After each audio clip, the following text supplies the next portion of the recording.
That's all good. It's all good for the cool. Yeah, thank you for taking some time out of your day just to come listen to me chat about work experience. So my name is Alex. I am one of the kind of coordinators in the careers team, in the work experience team. Um, there's quite a few of us in the team. Each of us have our different focuses. So my focus is year in employment placements. So students that want to take a whole year out. If you did ever want to do that, I'd be the person that you would speak to. Can I just like understand what year groups you guys are in? So they're year one, two, year ones, two, three. Okay, cool. So a real mix. Okay, cool. Awesome. So obviously some of this information, most of this information is quite generic, so it'll be relevant to everyone at any stage of the degree. The only one that isn't is year in employment placement. So if you're in your third year already, then that ship has sailed. But I'll go through all of the bits anyway. So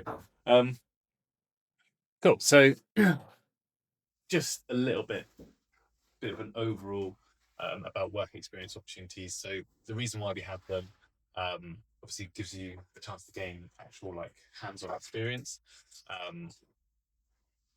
which is always going to be really useful, especially when you're applying for like future roles, even like part-time work, anything like that. These opportunities give you so many skills, experiences, things just to talk about, whether that's in your CV, cover letters, in applications, or during interviews.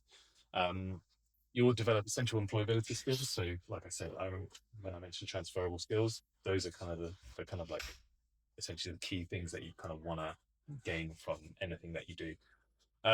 Obviously, you're building up your CV, so you'll be kind of like increasing how strong that is.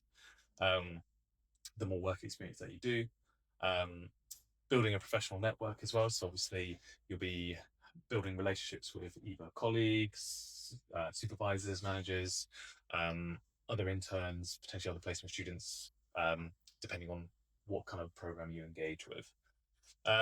And hopefully this will empower your future career. So hopefully it'll help you either make those decisions, knowing where to go, or not where not to go. So sometimes it's like doing work experience is a good way of identifying something that you don't like as well. So it can be as powerful as that.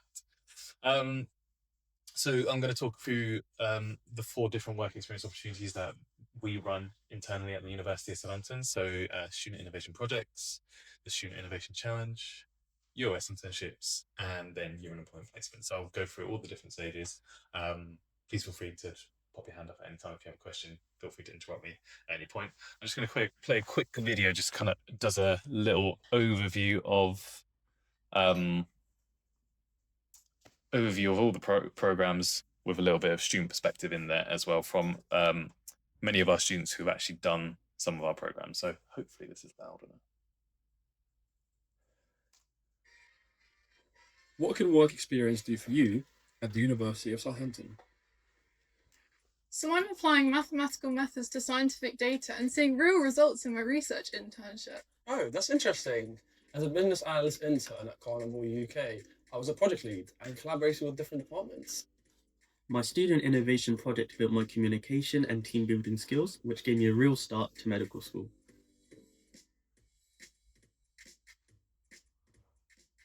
I put theory into practice by bringing to life archaeology and heritage sites through digital mapping.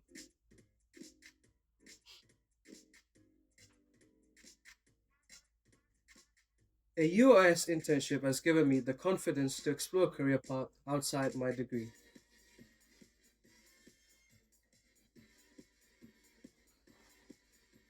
My year in employment gave me the confidence and skills I needed to secure a graduate role.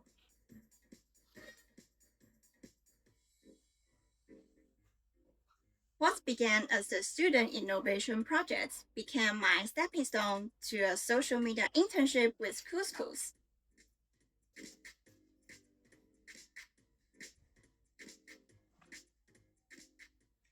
My placement year has allowed me to implement what I've learnt during my studies into a professional environment. As a business analyst intern at Carnival UK, I've gained valuable insight into the professional world. From networking, communicating, and collaborating across departments to working with different teams on projects. It's really helped me thrive in a corporate world.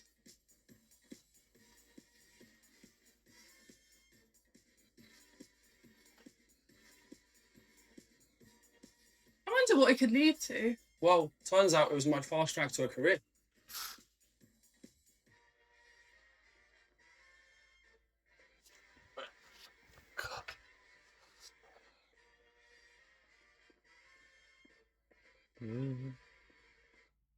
That music is horrific. Like, it's so stressful. Cool. So hopefully that kind of gives you a bit of a flavour of kind of like what can happen. So obviously in that video we try and cover loads of all of our different programs, like from like medical students doing our innovation projects, even though like there's a clear career path for them, they've seen the value in gaining those transferable skills to then make life in the world of work that much easier. And like the guy at the end who did an internship that turned into then a graduate role as well. And likewise with the student that was on the year in employment, they did theirs at BMW, and they have since gone on to graduate work at that place as well. So essentially these work experience opportunities are can like be stepping stones.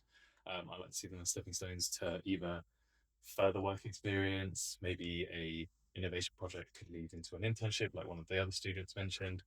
Internship could lead into a placement then into a graduate role.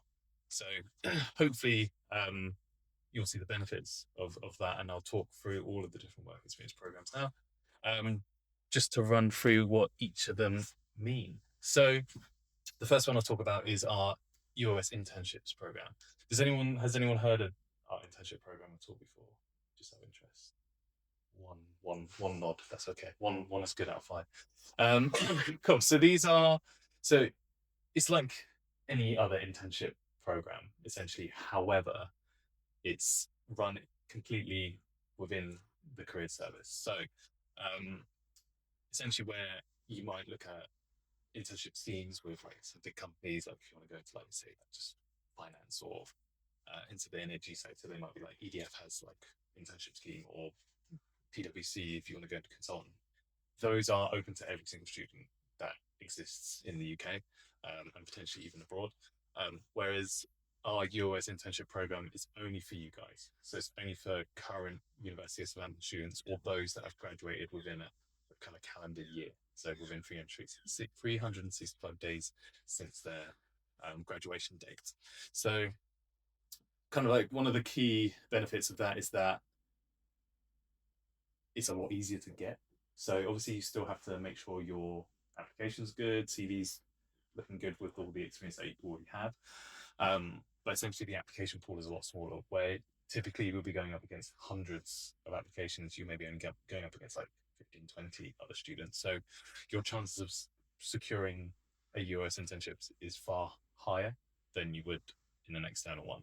And then again, like I said before, stepping stone, maybe use a UOS internship as a stepping stone into then maybe an external internship as well. So kind of just see it as a bit of a process. So these are fully paid work experience opportunities. So these are quite meaningful projects as well. So we have a whole dedicated team that is literally their job to speak to employers in the area, or nearby, or internal departments at the university, maybe charities, startups, to kind of bring projects in that you guys can work on. So we make sure that the work that you're doing is really meaningful. It's going to have a massive impact on these organizations that get involved.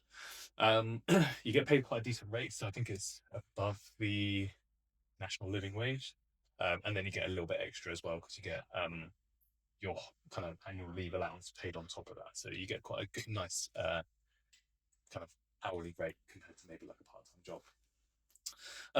These can last anywhere from like a 2-week short-term internship, so like maybe like 35 hours a week for 2 weeks, or we have them go on for like a whole academic year. So you can do, there are some opportunities that allow you to do an internship part-time term time, so maybe like 5 to 10 hours per week. So you can make it fit to what you want it to be. So you can kind of like wait and just do like a longer, maybe 3-month internship during the summer, or if you want to just do something quick and short, you can look at like maybe our 2-week ones, which typically take place during the Easter break.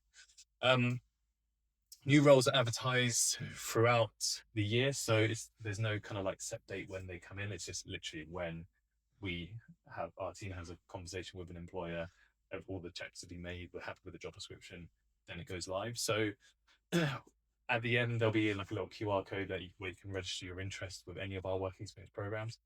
If you're interested in any of them, I highly recommend, especially internships and innovation projects, where things will get added on my career at not necessarily random dates, but like there's not an exact time frame as when they go live. It's good to be on those mailing lists so then you don't miss out on anything, because you will get regular updates of the roles that are available to apply to.